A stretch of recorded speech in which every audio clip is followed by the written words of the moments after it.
Jim Springer, de 39 años, vivía en Dayton, Ohio. Justo llegaba a su casa un lunes después de un día de trabajo cuando recibió una carta que lo dejó pensando toda la noche.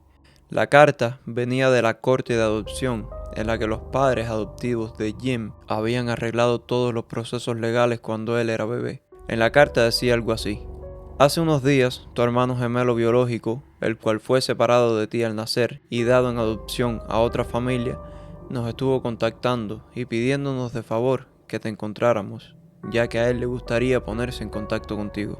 Y dentro de la carta estaba el número de teléfono del hermano de Jim.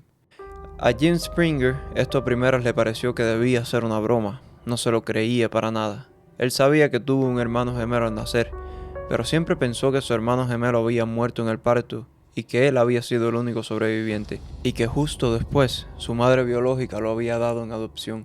Pero después de pensarlo, decidió que al día siguiente lo llamaría, porque después de todo no tenía nada que perder, y quizás si estaba equivocado, quizás su hermano gemelo aún seguía vivo. Al día siguiente llamó. Le contestó una voz bastante similar a la suya, y después de un par de palabras y una conversación que se sentía un poco incómoda, Jim Springer le preguntó directamente: «Ven acá, ¿tú eres mi hermano?». La respuesta fue sí. Su hermano, al teléfono, le contó que él siempre supo de la existencia de su hermano gemelo, y que de hecho, él había intentado encontrarlo varias veces, pero no había tenido la suerte, hasta que contactó con la corte de adopción, y solo así, después de 39 años, es que pudo dar con su paradero. El hermano de Jim vivía en un pueblo llamado Lima, Ohio. Ambos vivían a 73 millas el uno del otro, lo cual es aproximadamente una hora en auto. Después de hablar un poco, quedaron en conocerse en persona ese mismo viernes. Cuando llegó el día, Jim Springer manejó para Lima a encontrarse con su hermano gemelo. Se sentía un poco extraño y nervioso en el camino, pero cuando llegó, al saludarlo y verlo ahí de frente, ambos se sintieron en confianza. Se sentían como viejos amigos, como si nunca se hubiesen separado. Para nada era la misma sensación de conocer a un extraño. Pero ahora es donde empieza la parte extrañísima de esta historia. La razón por la que te la estoy contando acá. Te juro que este es uno de esos casos que desafía totalmente a la realidad. Es sin duda uno de mis favoritos y creo que no se le da la suficiente atención. Se siente como si Dios nos hubiera jugado un truco de cartas a nosotros con estos dos. Después de conocerse, los gemelos enseguida notaron algo muy extraño. Resulta que a pesar de haber vivido vidas completamente separadas durante 39 años, de nunca haber tenido contacto el uno con el otro, ni nada similar, poseían un montón de similitudes inexplicables en sus vidas. Era como si hubiesen vivido vidas paralelas en las que tomaron exactamente las mismas decisiones. Acá voy a empezar a nombrar las similitudes más ligeras, según yo, y después voy a nombrar algunas similitudes que son difíciles de creer, pero quizás no sean 100% imposibles. Y de último, voy a decir las similitudes que simplemente desafían la realidad y que no tienen ningún tipo de sentido. Entre las más simples, y en esta categoría principalmente voy a incluir gustos personales que tenían en común. Número 1. A los dos de niños les gustaban más las matemáticas y odiaban la gramática. 2. Les gustaba la misma marca de cerveza y su bebida preferida era la Pepsi.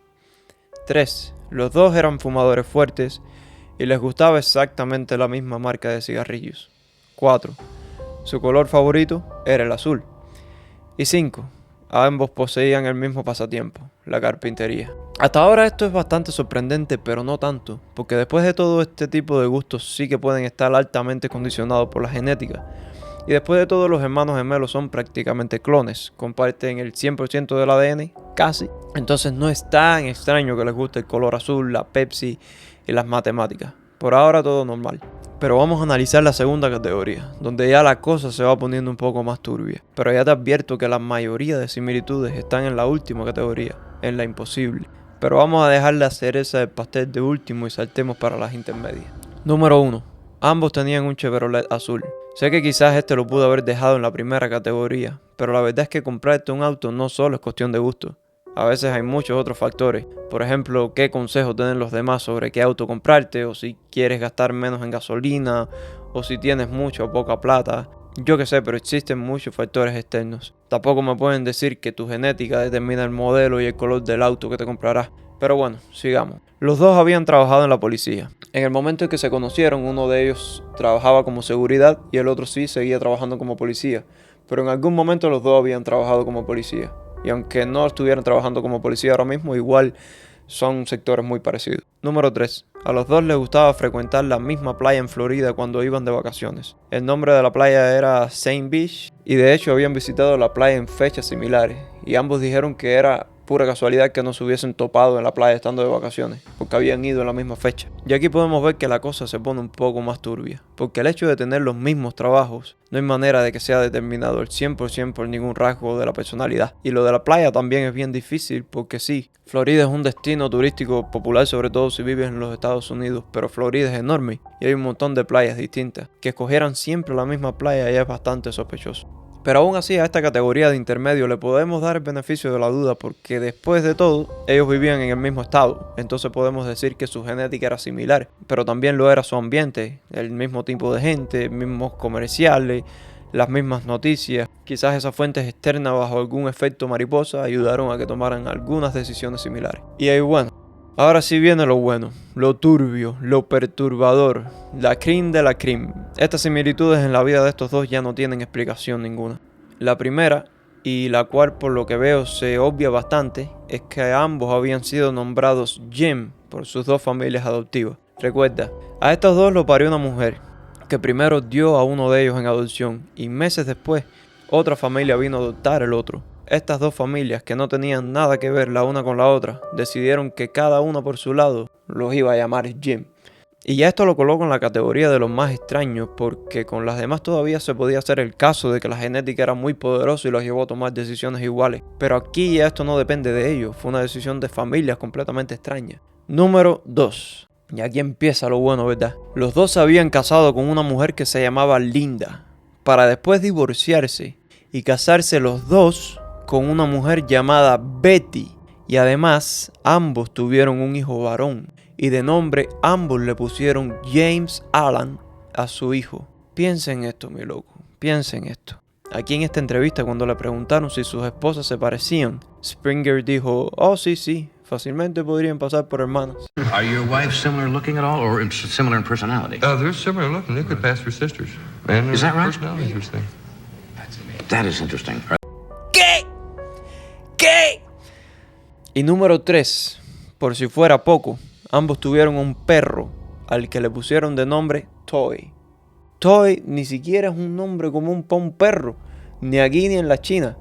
Y los dos le pusieron Toy al perro. Ahora vamos a pensar un poco en esto, vamos a procesar esta vaina. ¿Cómo pinga es esto posible? Es que no hay explicación, no hay manera de atar esto, no hay forma de que esto tenga ningún tipo de sentido. Empezando por la primera mujer, incluso a dos individuos a los que les gusta exactamente el mismo tipo de mujer, ¿qué puede tener de relevancia el nombre? Pero además, si tuviese relevancia, tampoco es que un hombre común tenga todas las opciones del mundo como para poder comerse a todas las lindas que se le pongan por delante. Pero aún así, si me logras convencer de que un matrimonio del mismo nombre puede llegar a tener explicación, ¿cómo me explicas que los dos se divorciaron y que se casaron con una mujer del mismo nombre otra vez? 2 veces, brother. Es que es imposible. Es totalmente imposible. Es una locura. Y ya sé que estoy hablando morronga, pero de verdad estoy exprimiendo el cerebro, intentando encontrar alguna explicación a esto. Y ni hablar del nombre del hijo, porque esa decisión ni siquiera depende de los James. Por supuesto que la madre, la familia y muchas cosas más influyen en qué nombre tú le pones a tu hijo. Es que de hecho, probablemente el hombre no influye en el nombre del hijo. Solo escoge la mujer. Verdaderamente no hay explicación. Esto es simplemente para mí algún tipo de macumba, algún tipo de magia negra, alguna vaina de esta del más allá. Pero esto no se queda aquí. De alguna forma el caso de ellos se popularizó después de haberse conocido y los invitaron a quedarse una semana en la Universidad de Minnesota. Gemelos separados al nacer y reencontrados en la adultez no son muy comunes. Así que los tuvieron ahí haciéndoles algunas pruebas para ver sus similitudes en sus tomas de decisiones y vainas así. Y de aquí también salieron algunas joyitas. En uno de los ejercicios les pidieron a ambos que dibujaran algo aleatorio en un papel y los dos estaban en habitaciones separadas. Los dos dibujaron exactamente lo mismo. Era como la imagen de un hombre o algo así. En otro de los ejercicios les pidieron que contaran una historia. Y también los dos contaron la misma historia. Yo no sé, pero esto a mí me huele a alguna vaina del multiverso, alguna cosa bien rara. Yo no sé. Que venga alguien y que me lo explique. Y bueno, después de conocerse en persona, los gemelos Jim siguieron en contacto y ya después con el tiempo pasaron desapercibidos, pero siguieron ahí llevándose bien y visitándose de vez en cuando. Y ya los dos, por lo que pude investigar, ya ambos murieron. Pero no sé por qué se me hizo un poco difícil incluso comprobar esto. Por alguna razón hay demasiadas fuentes dando informaciones distintas, pero creo que Jim Lewis murió primero en el 2008 y Jim Springer murió unos años después.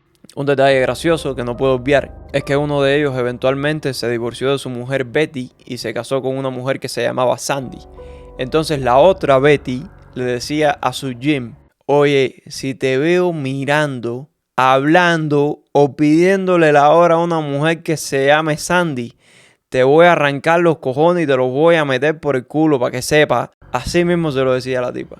Y así en cubano se lo decía. No, de madre no es fácil. Dicen que eso era un chiste recurrente que tenían entre ellos. Y pues nada, mano.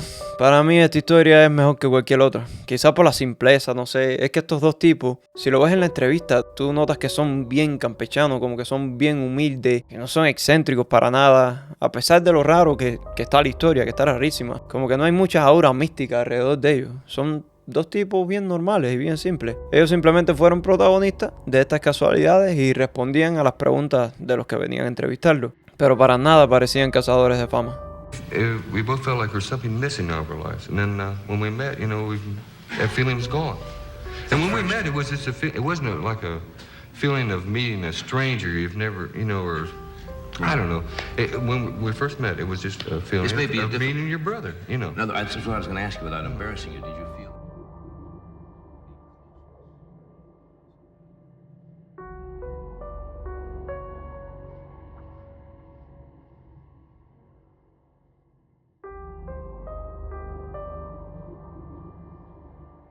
Son las 3 de la mañana y ya tengo el cerebro frito de hacer este video. Pero acá sigues tú, dándome más trabajo porque eres inconforme. No te basta con lo que te doy, siempre vienes buscando más. Pero ya yo estoy agotado y no puedo darte lo que buscas porque simplemente no lo tengo. No tengo la selección de palabras correcta que te resuelva esos problemas que no puedes sacarte de la cabeza. Ni siquiera me queda energía para darte 20 segundos más de dopamina extra, que terminarán haciéndote cerrar este video para seguir buscando más, porque eres insaciable. Pero mientras más te alimentas, más sediento te sientes. Pero ya yo me rendí, ya yo estoy vacío. Aunque, si algo me llevo de estos dos gemelos, es que probablemente da igual lo que yo sienta. Nunca tuve la capacidad de tomar ninguna decisión. ¿Acaso no son ellos prueba de que todo está determinado? De la misma forma que cuando le das el primer golpe a una bola blanca de billar, todas las trayectorias de las demás bolas quedan escritas. Chocará con otras bolas en el momento exacto. Rebotará en los bordes con una velocidad calculable. Si conociéramos la posición y la velocidad de cada bola, podríamos predecir todo, desde el primer impulso hasta el último movimiento. Tú funcionas igual, pero en vez de bolas de billar tienes átomos. Cada pensamiento que tienes, cada decisión, cada sentimiento, no es más que un montón de partículas moviéndose por fuerzas que comenzaron hace muchos años. Nunca fuimos libres. Somos bolas de billar empujadas por una fuerza que no entendemos. Y lo único que nos queda es mirar cómo rodamos creyéndonos que elegimos el camino. La libertad es solo una ilusión que te permite no perder la cordura. Y qué mayor prueba que tu falta de libre albedrío que no te deja cerrar este video de una vez. Pero no te preocupes, no estás solo. Acá estoy yo contigo.